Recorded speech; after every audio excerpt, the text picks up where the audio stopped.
Maya Rodriguez stepped off the transport ship and looked around. The Galactic Military Academy stretched out before her like something from a dream. Tall silver buildings reached toward the purple sky of Kepler Prime. Strange trees with blue. Leaves swayed in the alien breeze. Everything here was different from home. She pulled her single bag higher on her shoulder and walked toward the main building.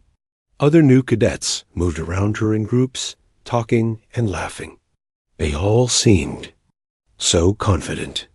Maya kept her head down and tried not to stare at the alien students. A tall figure made of what looked like living crystal walked past her. Its body caught the light and threw rainbows across the ground. That had to be one of the Nexonians she had read about.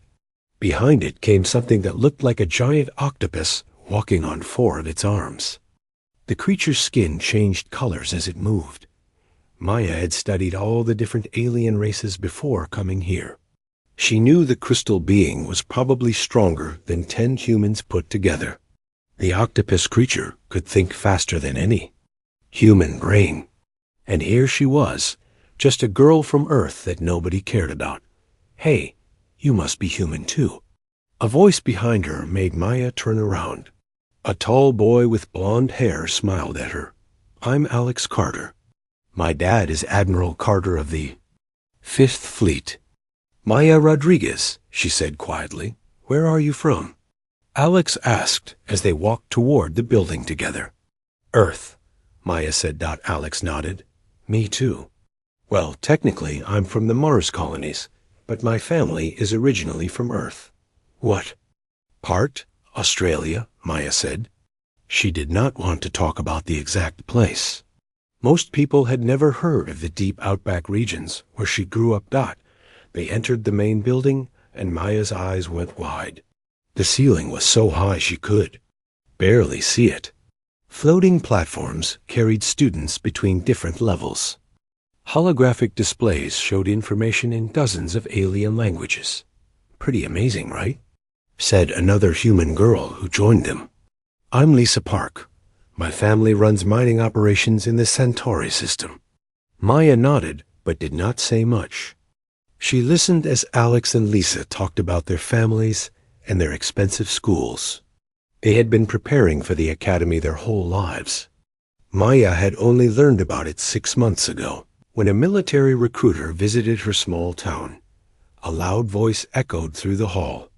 New cadets, form ranks for orientation. Maya found herself standing between Alex and a short alien with purple skin and 4 eyes. The creature smelled like flowers and made soft clicking sounds. When it breathed, at the front of the hall stood the biggest being Maya had ever seen. It looked like a dragon that had learned to walk on 2 legs. Its scales were dark green and its eyes glowed yellow. When it spoke, its voice was like thunder. I am Instructor Koreth, the dragon being said. For the next year, your lives belong to me. Some of you think you are special because you scored well on tests. Some of you think your family names will protect you here. You are wrong. The instructors. Yellow eyes swept across the group of new cadets. When they landed on Maya, they paused for just a moment. She saw something like disappointment in that gaze, as if he had already decided she was not worth his time.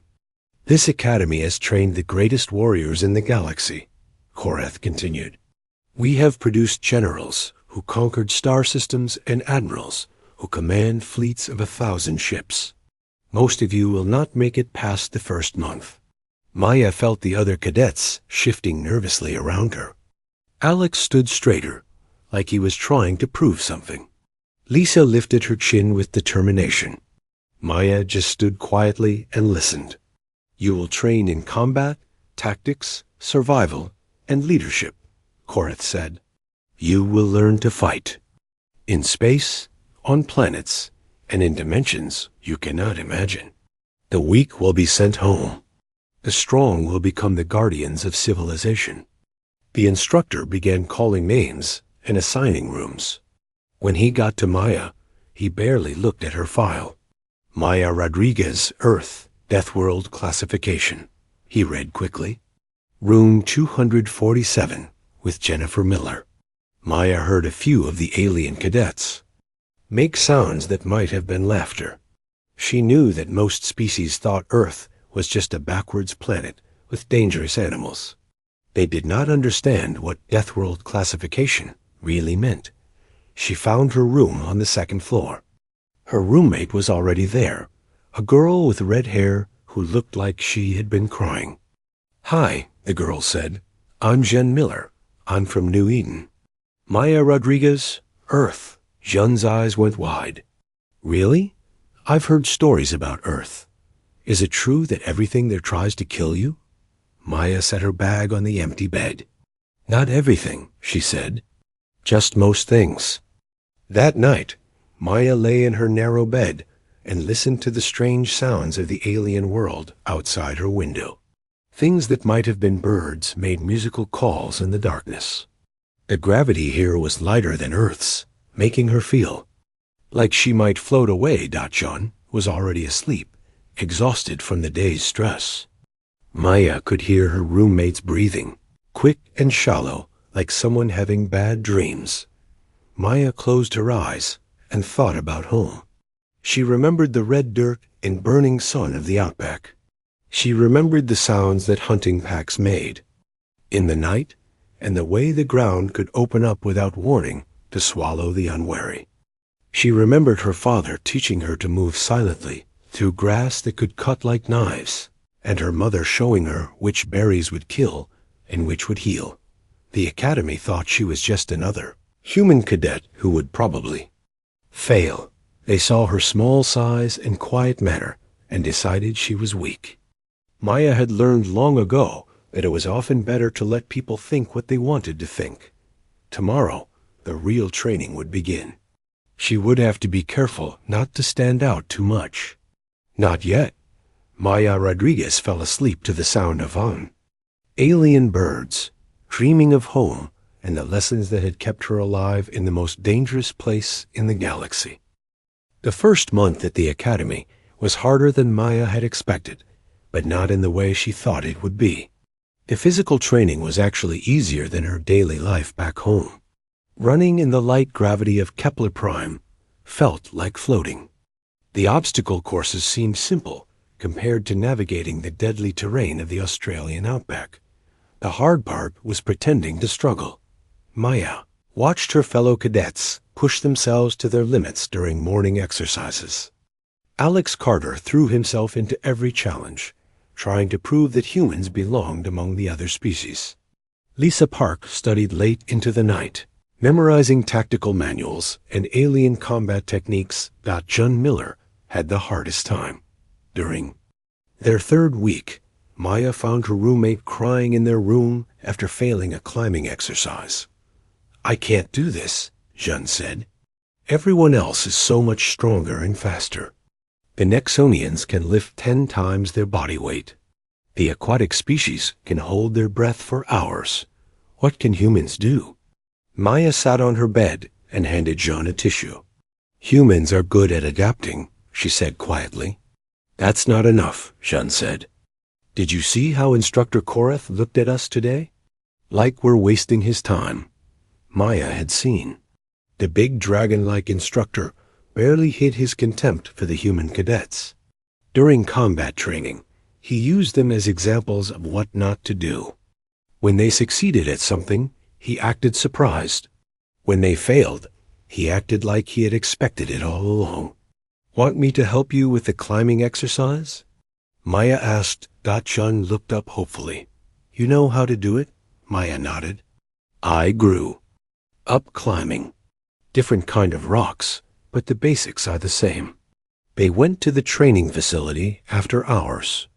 Maya showed John how to find handholds and distribute her weight.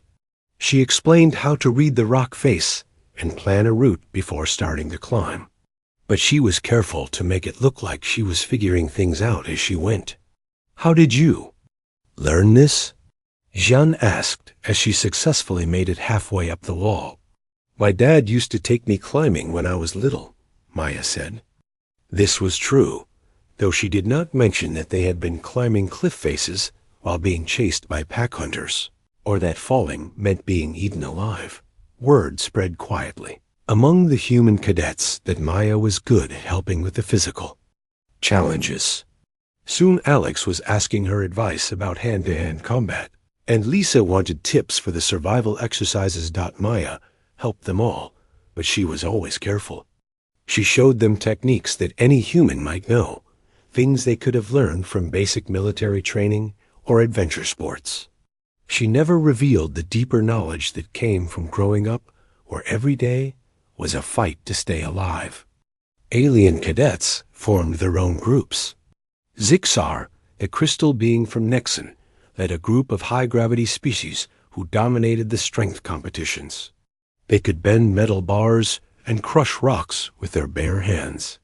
When they sparred with each other, the impact of their blows shook the training room. The aquatic species, led by a graceful being called Reef Tall, excelled at fluid thinking and spatial problems. They could solve complex puzzles in seconds and navigate three-dimensional mazes blindfolded. Their movements in zero gravity were like watching dancers. The energy beings from the fourth dimension barely had physical forms at all, but they could manipulate electromagnetic fields and see across multiple spectrums of light. They communicated in colors that shifted across their translucent bodies. Maya studied them all. She watched how they moved, how they thought, how they fought. She learned their strengths and weaknesses, their fears and blind spots. But she was careful never to stare too long or ask too many questions. During the survival exercises, Maya's real abilities began to show through despite her efforts to hide them. The Academy tested cadets in different environments, from frozen ice worlds to burning desert planets to toxic swamps filled with predatory plants. In the Arctic simulation, most cadets struggled with the cold and thin air. Maya moved through the frozen landscape like she had been born there. When Instructor Korath asked how she managed to find food and shelter so easily, Maya said her grandfather had taught her wilderness survival. In the desert exercise, cadets were supposed to find water and avoid the simulated sandworms that hunted by vibration. Maya not only found water, but also identified which of the simulated plants were edible and which were poisonous. When a sandworm attacked another cadet, Maya distracted it by throwing rocks at precisely the right spots to confuse its hunting pattern. "Lucky throw," she told Instructor Korath when he asked about it.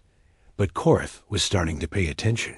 He watched Maya during exercises, studying her movements and techniques. Something about the quiet human cadet bothered him, though he could not figure out what. Maya's relationship with her fellow humans was getting more complicated too. They respected her skills, but they also had questions she could not answer honestly. "Where exactly in Australia are you from?"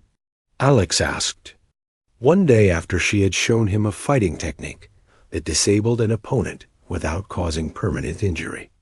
"Small town," Maya said. "You wouldn't have heard of it. What did your parents do?"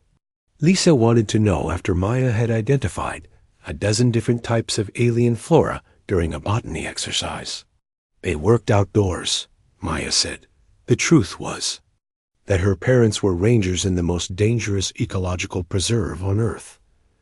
They spent their lives containing creatures and plants that could wipe out entire ecosystems if they ever escaped.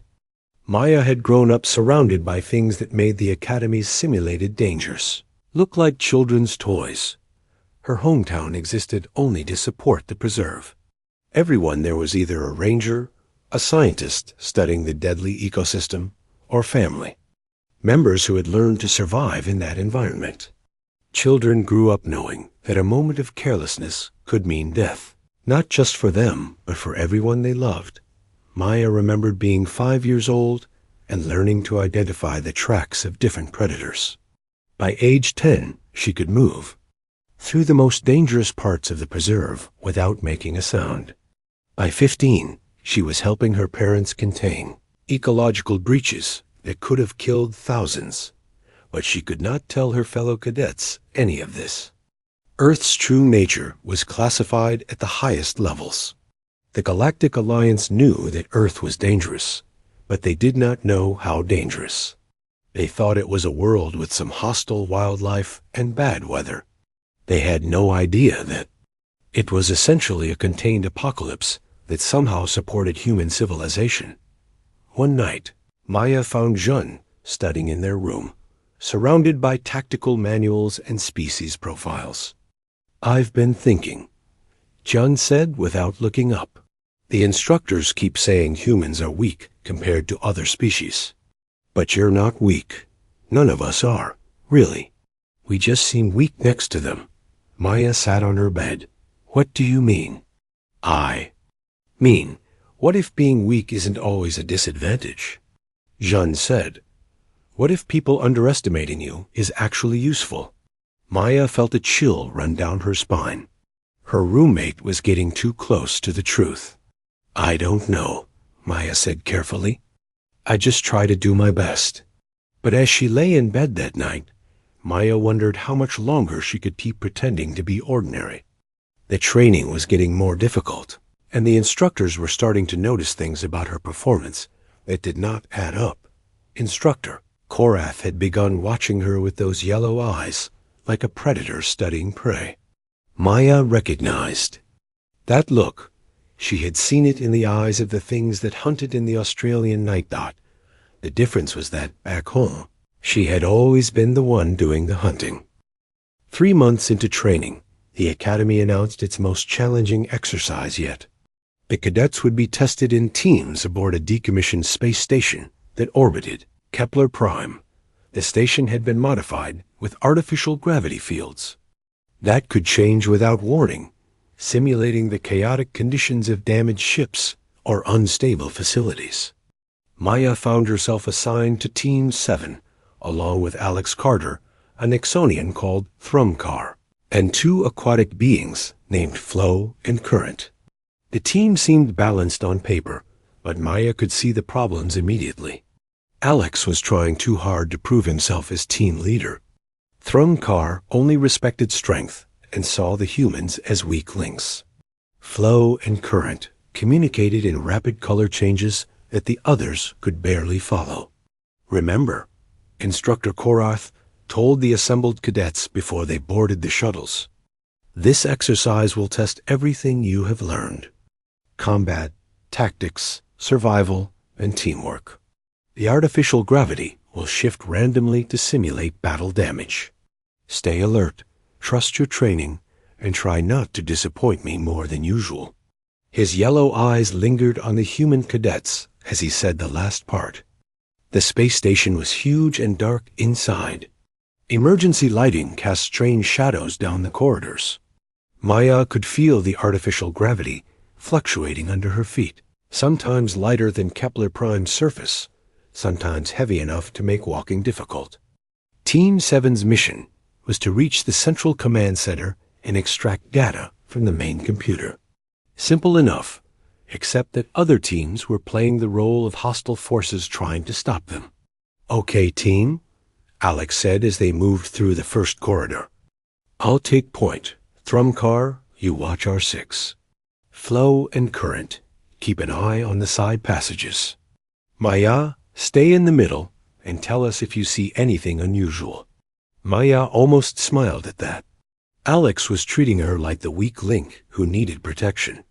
If only he knew. They made it through 3 sections without trouble.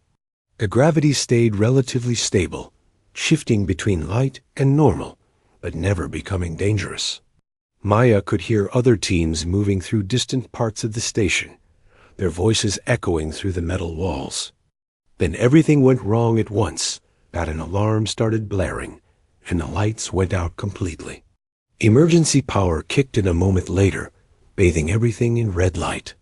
Through the station's communication system, a voice announced, "Gravity generator malfunction. All personnel take emergency positions." The floor suddenly felt like it was falling away. Maya grabbed a wall support as the artificial gravity dropped to almost nothing. Around her, The other team members struggled to orient themselves in the sudden weightlessness. "This is not part of the exercise," Thrumkar said, his crystal body ringing like a bell as he bounced off a wall. Maya listened to the sounds the station was making. Metal groaned under stress. Somewhere in the distance, she could hear the whine of machinery working too hard. The gravity generators were not just malfunctioning, they were failing completely. "We need to get out of here," she said quietly. "The exercise isn't over," Alex said. He was floating near the ceiling, trying to use handholds to move forward. "We still have a mission." Before Maya could argue, another alarm joined the first. This one was different, more urgent. Through the walls, she heard a sound that made her blood run cold. It was the scream of metal being crushed. "That's Team 4, Flo said, her skin flashing urgent yellow patterns. "They're trapped in Section C." The gravity suddenly surged back, but not evenly. One side of the corridor became crushingly heavy, while the other side stayed light. Maya watched Thrumkar, who had been near the heavy side, get slammed into the floor. The Nexonian's crystal body cracked under the pressure. "We have to help him," Alex said, but when he tried to move toward Thrumkar, the gravity differential caught him. He was pulled into the heavy field and barely managed to grab a support beam before being crushed. Maya looked at the situation and made quick calculations. The gravity fields were creating a maze of deadly zones throughout the station. Teams were trapped, injured, maybe dying. The instructors would be trying to shut down the exercise, but the station's safety systems might not be working properly either. She could wait for rescue teams. She could follow orders and stay put until the adults figured out how to fix the problem. That would be the smart thing to do, a safe thing that would not draw attention to her abilities. But people were going to die. Maya pushed off the wall and dove toward Thrumkar. The gravity field caught her as she entered the heavy zone. But instead of being crushed, she rolled with the force and used it to control her descent. She landed next to the injured Nexonian, in a crouch that absorbed the impact. "How?" Thrumkar whispered. The gravity was so strong that even his enhanced physiology was being overwhelmed. Maya did not answer. She was studying the gravity field, feeling how it moved and shifted. The generators were creating overlapping fields that interfered with each other. If she could understand the pattern, she might be able to find safe paths through the chaos. "Maya, get out of there!"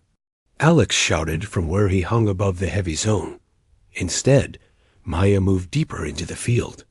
She crawled along the floor, her body somehow finding spaces between the crushing forces where a normal person could move. She reached the manual gravity controls that were mounted on the wall of each section. The control panel was designed for beings with much larger hands than hers, but Maya had grown up fixing equipment in impossible conditions. Her fingers found the right connections and began rerouting power flows. The gravity field around Thrumkar lessened just enough for him to breathe. Maya gestured for him to move toward the corridor wall, where the field was weakest. The crystal being managed to crawl to safety, his body already beginning to heal its stress fractures. "How did you know how to do that?" Alex asked as Maya pulled herself out of the heavy zone. "Lucky guess," Maya said, but she was not done. Through the walls, she could still hear the sounds of other teams in trouble. Team 4 was trapped somewhere in Section C. Team 2 was calling for help over the communication system. The instructors were trying to coordinate rescue efforts, but they did not understand the gravity patterns well enough to move safely through the station. Maya closed her eyes and listened to the station's sounds. Metal stress, power fluctuations, the rhythm of failing generators. It was like reading the signs of an approaching storm back home, except the storm was made of twisted spacetime instead of wind and lightning. "Follow me," she said to her team. "Stay exactly where I step." "Maya, we should wait for rescue," Alex said. "There's no time," Maya said. She was already moving, picking her way through the corridor like she could see the invisible gravity fields. Her teammates followed, trusting her lead even though they did not understand how she knew where to go. They found Team 4 trapped in a section where the gravity had created a crushing spiral. 3 cadets were pinned against the walls, unable to move without being pulled into a gravity well that would kill them. Maya studied the situation for 30 seconds, then began working on the manual controls again. "I don't understand these systems," said Commander Vexthil, the octopus-like instructor who had arrived with the rescue team. "How is a cadet able to manipulate them?" Maya did not answer. She was too focused on the delicate work of balancing forces that could crush her if she made a mistake. Finally, the gravity spiral collapsed into a stable field that allowed the trapped cadets to escape by the time the emergency was over. Maya had helped rescue 4 teams and prevented what could have been multiple deaths. The other cadets looked at her with new respect, but also with questions she could not answer. Instructor Korath pulled her aside as they prepared to leave the station. "That was impressive work, Cadet Rodriguez," he said. His yellow eyes studied her face. "Very impressive for someone with standard human training." "I got lucky," Maya said. "Luck," Korath repeated. "Yes, you humans seem to have a lot of that." Maya said nothing. "Tell me, Cadet, what exactly do they teach children on Earth?" "Basic survival skills," Maya said. "Everyone learns them." Korath nodded slowly. "Basic survival skills. On Earth." The way he said it made Maya realize that he was starting to understand what those words really meant. Earth was not like other worlds. Basic survival skills on Earth meant something very different than basic survival skills on a civilized planet. That night, as Maya lay in her bed, listening to Jean's quiet breathing, she wondered how much longer she could keep her secret. The rescue at the space station had forced her to show more of her abilities than she had wanted to. People were starting to ask questions. Instructor Korath was watching her now with the focused attention of a predator who had found interesting prey. Maya recognized that look. She had seen it before, in the eyes of things that hunted in the Australian darkness. The difference was that back home, when something started hunting her, she was allowed to hunt back. Here at the academy, she had to keep pretending to be normal, even as the instructor grew more suspicious and the challenges became more deadly. Maya closed her eyes and tried to sleep, but she could feel Korath's yellow gaze following her even in her dreams. After the space station incident, Instructor Korath watched Maya like a hawk watches a mouse. He studied her during exercises, analyzed her test scores, and reviewed security footage of her training sessions. Something about the quiet human cadet bothered him, and he was determined to figure out what. Maya felt the scrutiny, but continued her careful performance. She helped her teammates without showing off, succeeded at exercises without standing out too much, and always had reasonable explanations for her abilities. But she could see the suspicion growing in Korath's yellow eyes. The breaking point came during individual combat assessments. Each cadet had to face a series of challenges designed to test their species' natural abilities. The alien cadets went first, demonstrating the impressive powers that had made their races feared across the galaxy. Zixar faced opponents made of dense metal alloy, crushing them with his crystal fists. The aquatic beings, Flow and Current, moved through a water-filled combat chamber like liquid death, their tentacles striking with perfect precision.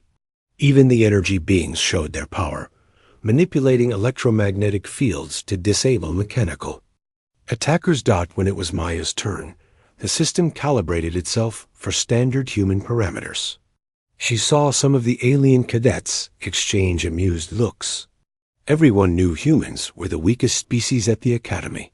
The combat chamber reconfigured itself into a simple obstacle course with basic mechanical opponents. They moved at human speed, struck with human strength, and used tactics designed to challenge someone with normal human Reflexes. Maya entered the chamber and took a deep breath. This should be easy. All she had to do was perform adequately, meet expectations without exceeding them. She had done this dozens of times before. The first mechanical opponent attacked with a simple overhead strike.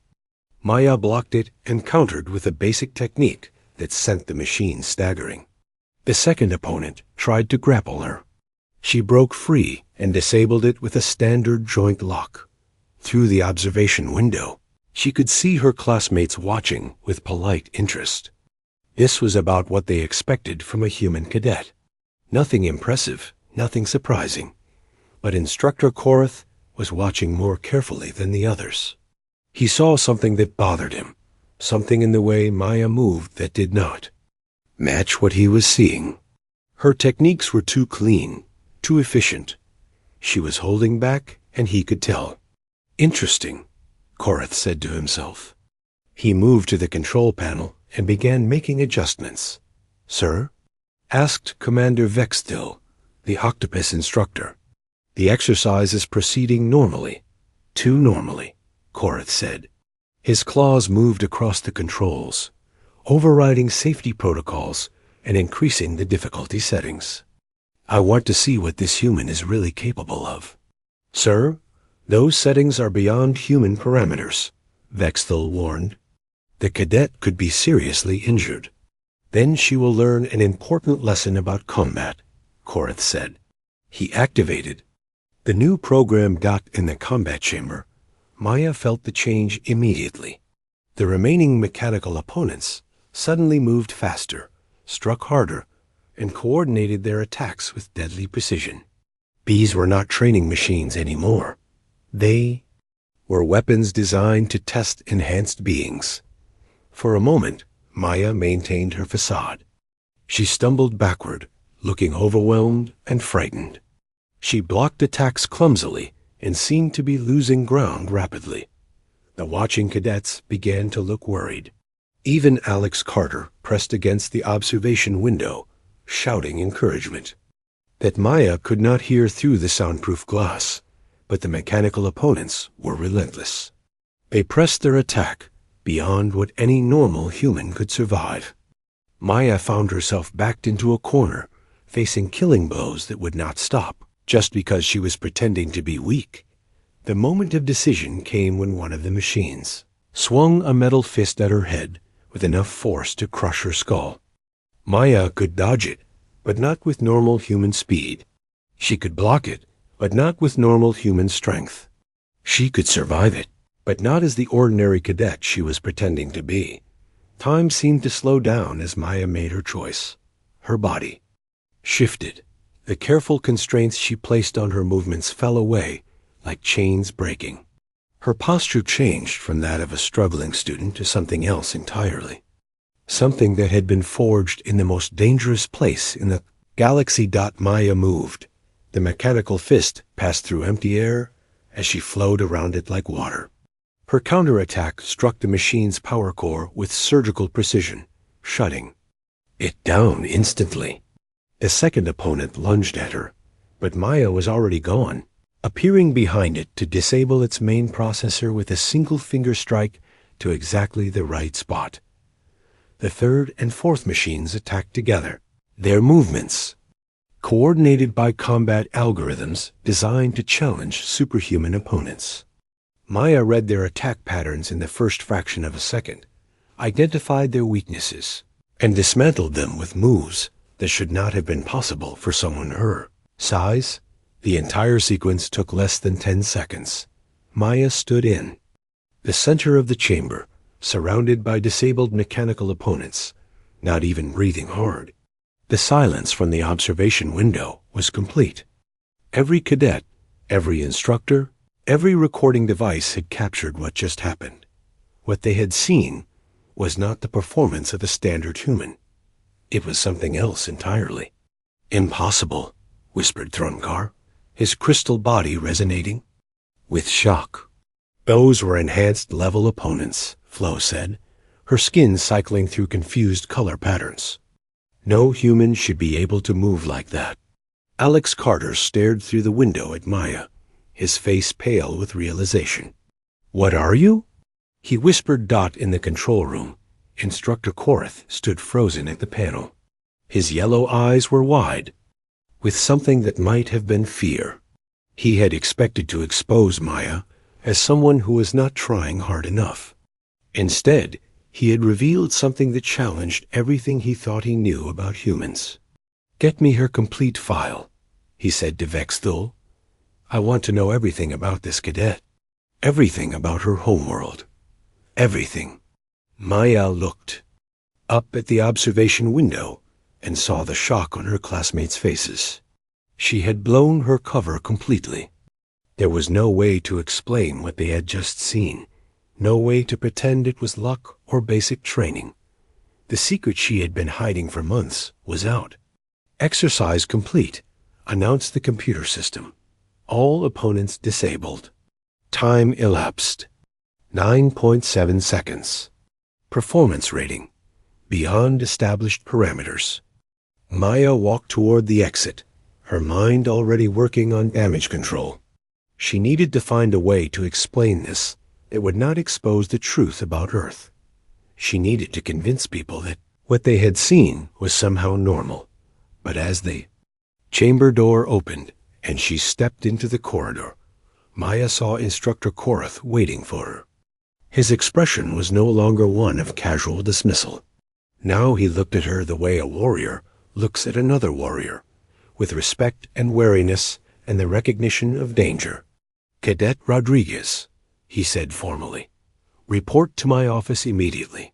"Yes?" "Sir," Maya said Dot. As she followed the massive instructor down the corridor, Maya heard the other cadets talking behind her. Their voices were filled with amazement, confusion, and something else. Fear. She had spent months being overlooked and underestimated. Now, in the space of 10 seconds, everything had changed. The quiet human cadet who had helped her teammates and tried to blend in was gone. In her place was someone who had just dismantled military-grade combat machines, like they were children's toys. Maya walked toward Korath's office, knowing that her time of hiding was over. Whatever happened next, she would have to face it as herself, not as the ordinary human she had been pretending to be. Behind her, the cadets continued to stare through the observation window at the disabled machines in the combat chamber. The evidence of what Maya could do was scattered across the floor in pieces of twisted metal and shattered circuits. The Death World cadet had finally been forced to show her true nature. Now everyone would learn what that really meant. Admiral Kane arrived at the Academy 3 days after Maya's combat demonstration. She was a stern woman with gray hair and sharp eyes who commanded the human forces in this sector of space. Maya had never seen her before, but she recognized the type. This was someone who had fought real battles and survived to talk about them. Maya sat in the Academy's main conference room, surrounded by instructors and officials she had never met. Her file was spread across the table in front of them, but Maya could tell it was not the same simple record that had been there before. This file was thick with documents marked with security classifications she did not recognize. "Before we begin," Admiral Kane said, looking directly at Maya, "I want you to know that you are not in trouble. Your actions during the combat exercise and the space station emergency saved lives. However, your performance has raised questions that need answers." Instructor Korath sat across from Maya, his yellow eyes never leaving her face. "The combat machines you faced were calibrated for enhanced beings," he said. "Species with natural armor, multiple limbs, or psychic abilities. No baseline human should have been able to defeat them. Unless," said Admiral Kane, "that human was not baseline at all." She opened the thick file and pulled out a document Maya had never seen before. It had pictures of her home region, but they were taken from space, showing the vast red desert of the Australian outback from orbit. "Tell me about the exclusion zone, Cadet Rodriguez," the Admiral said. Maya felt her heart skip. The exclusion zone was the most classified location on Earth. Even most humans did not know it existed. "I don't know what you mean, sir," Maya said. Carefully, Admiral Kane smiled, but it was not a friendly expression. "Let me help you remember. The Australia's Biological Preserve, Sector 7, Classification Level, Apex Death World. Population, approximately 2,000 researchers, rangers, and support personnel. Primary function, containment of ecological hazards too dangerous for standard planetary environments." She pulled out more pictures. Maya recognized them with a sick feeling in her stomach. These were photos of the creatures that lived in the deep preserve, the things that her parents spent their lives keeping contained.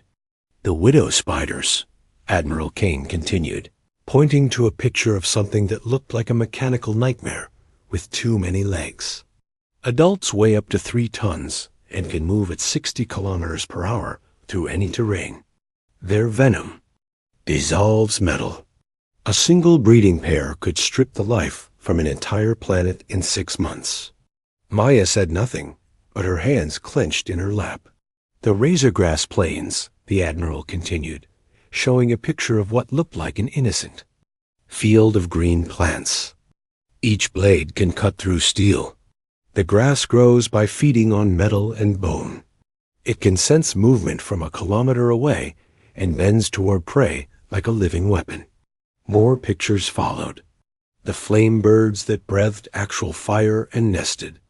In active volcanoes. The bone trees that could move their roots like tentacles and crushed anything that came too close. The screaming winds that carried microscopic predators capable of eating through spaceship hulls. "This is your hometown, Maya Rodriguez," Admiral Kane said quietly. "The most dangerous place in known space. A biological weapons testing ground. That makes war zones look like vacation resorts." The room was silent, except for the hum of the air recycling system. Maya could feel everyone staring at her, trying to understand how anyone could survive in such a place. "Your parents," the Admiral continued, pulling out another document, "are Senior Rangers Maria and Carlos Rodriguez. They have spent 20 years containing ecological breaches in Sector 7. According to their files, they have prevented 6 potential planetary extinction events and stopped the spread of 17 species that could wipe out entire star systems." Maya's throat felt dry. "They never told me it was that bad." "Because to you, it was normal," said Commander Vexthal, speaking for the first time. "You grew up thinking that every world was like that." Admiral Kane nodded. "Your school records show that you learned to track and evade widow spiders when you were 8 years old. By age 12, you were helping with containment operations. Your final exam before coming to the Academy involved successfully navigating 30 kilometers of active preserved terrain while carrying emergency medical supplies to a research station." "It was just a camping trip," Maya said weakly. "A camping trip through hell," Instructor Korath said. His voice held something Maya had never heard before. Respect. "No wonder the Academy's challenges seemed easy to you." Admiral Kane leaned forward. "Maya, do you understand what this means? You are not just a human. You are a human who was trained from birth to survive in conditions that would kill most sentient beings in the galaxy. The combat machines you defeated were designed to challenge enhanced aliens. To you, they were probably less dangerous than your morning jog." Maya thought about the mechanical opponents she had faced. They had been fast and strong, but they moved in predictable patterns. They had no creativity, no killer instinct. Compared to hunting pack predators through fields of razor grass while avoiding poison pits and flame geysers, the machines had been almost laughably simple. "The space station emergency," Commander Vexthal said. "You navigated those gravity fields like you could see them." "I could feel the patterns," Maya admitted. "Back home, the ground shifts all the time. Sinkholes, underground rivers changing course, tectonic activity. You learn to read the signs or you die. The survival exercises, another instructor added. You found food and water in environments that should have been barren. There's always something edible if you know where to look, Maya said. Even poisonous plants usually have parts that are safe if you prepare them right. Admiral Kane sat back in her chair. Gentlemen, what we have here is not just a human cadet. We have a representative of humanity's true potential. Maya Rodriguez is what humans become when they grow up in a real death world. The implications of this statement settled over the room like a heavy blanket. If Maya represented normal human development under extreme conditions, and every assumption about human capabilities was wrong, how many others are there? Instructor Korath asked. About 2,000 people live in the preserve, Maya said, but they're not all like me. Some are scientists who stay in the safe zones. Some are support staff who handle supplies and communications. And the others? Maya hesitated. The rangers and their families. We're the ones who go into the deep preserve. We're the ones who handle the dangerous stuff. How many rangers? Admiral Kane asked. Maybe 300 active personnel, Maya said, plus their families. The room fell silent again as everyone did the math. If Maya was representative of 300 humans trained to survive on an apex death world, then Earth had been drastically underestimated as a military power. There's more, Admiral Kane said grimly. She pulled out a final document. Preliminary reports from our xenobiology teams suggest that Earth's classification may need to be upgraded. The preserve isn't just containing dangerous species. It's actively breeding them. The ecosystem is evolving, becoming more dangerous over time. Maya nodded. That's why we need so many rangers. The containment protocols have to be updated constantly. New species appear every few years. Old ones adapt and become more dangerous. And you've been living with this your entire life, Commander Vexthil said wonderingly. It's not so bad once you get used to it, Maya said. The preserve has its own beauty, and the work is important. We're protecting the galaxy from things that could destroy it. Instructor Korath stood up and walked to the window that looked out over the academy grounds. I owe you an apology, Cadet Rodriguez, he said without turning around. I thought you were weak because you were human. I was wrong about both parts. You weren't wrong, Maya said. I was trying to seem normal. I didn't want to draw attention to myself. Why? Admiral Kane asked. Maya thought about how to explain it. Most people can't handle the truth about Earth. When they find out what it's really like, they either don't believe it or they start treating us like monsters. I just wanted to be a regular cadet. You are never going to be regular, the Admiral said gently. You're the daughter of two of the most dangerous humans alive, trained from birth to survive in conditions that would challenge military-grade weapon systems. Regular was never an option. Over the next few hours, Maya answered questions about her training, her home, and her capabilities. She demonstrated techniques that her parents had taught her, explained how to read environmental dangers that most species could not even detect, and showed the Academy's staff just how much they had underestimated human potential. When the interviews were finally over, Admiral Kane walked Maya back to her dormitory. What happens now? Maya asked. Now you become who you really are, the Admiral said. No more hiding, no more pretending to be weak. The galaxy needs to know what humans are capable of when we're properly motivated. What about my classmates? They'll adjust. You've been helping them for months. Now they'll understand why you are so good at it. Maya paused at the entrance to her building. Will I get in trouble for lying about my abilities? Admiral Kane smiled.